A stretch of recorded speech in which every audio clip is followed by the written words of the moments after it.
Welcome back to my 10 Steps to Solution Selling. I'm Jackie Perkins, and today we're doing step number 6, questioning and listening.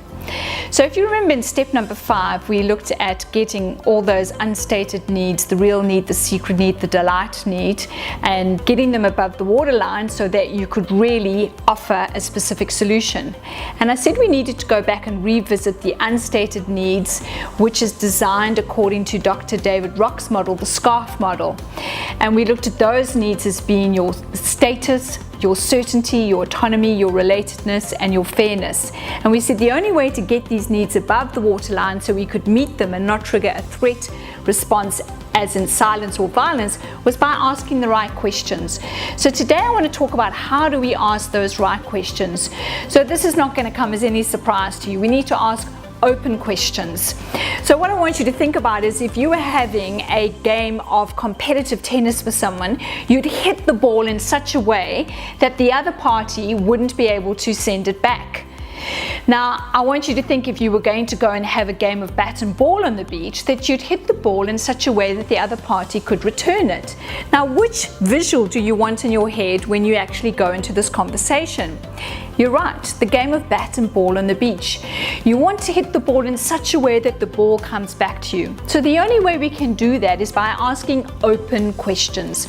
So remember, open questions begin with the 5 W's and an H, the where, what, who, how, when, and why. But I find that people really struggle with these. So I want to give you a little tip here. I want you to use the acronym TED, T-E-D. Tell, explain, describe. So instead of asking the what, why, when, who, you can go, tell me a little bit more about that. Oh, explain that to me. Or describe that situation. And it's so much easier to have a natural conversation. Now, the big thing is as you're asking these questions, you're starting to get the unstated needs, the real needs, the delight needs above the waterline. But to keep that person engaged and interested, you need to prove that you're really listening, that you're taking this on board, that you've really understood what they said. So it's not enough to go, yep, I hear you, I've got it. We really need to go a little bit deeper than that, which is what I call deep listening. So I want to introduce you to a little listening technique. It's a 3-step listening technique. The first step is to go, so what I'm hearing, or so what I think you're telling me. So that's your first step. Your second step is a summary of what you've heard, an interpretation of what you've heard.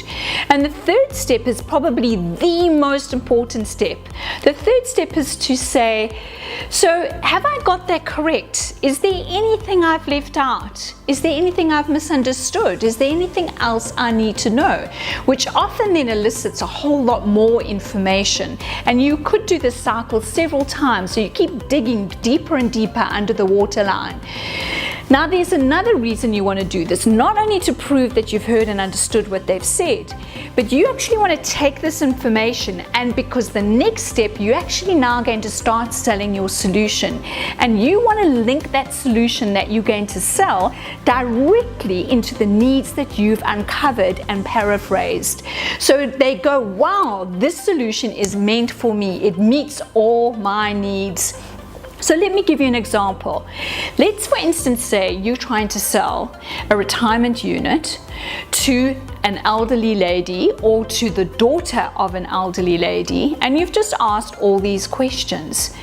You might then go, so Wendy, so what you're telling me is that mom is actually feeling quite lonely at the moment. She's really battling with her housework. She's really battling to make her own meals. And you also mentioned that it's really difficult on your family because you're having to spend a lot of time taking care of mom, and that's really taking a toll on you and your family. Is that correct? Have I left anything else? Is there anything else I need to know or understand? And if Wendy at that point says, no, wow, I think you've really captured that amazingly well, I can then lead into the next step, which is I've got the perfect solution for you. So it's not selling them something, you're offering them a solution to all the needs that you've just uncovered. So that leads us into step 7, which is specific solution selling. No pitch fests, no more USP verbal diarrhea. I've actually got this perfect perfect solution for you based on what you've just told me. So if this has whet your appetite, please look out for step 7, specific solution selling. No more pitch fests. And until next time, be bold, be curious.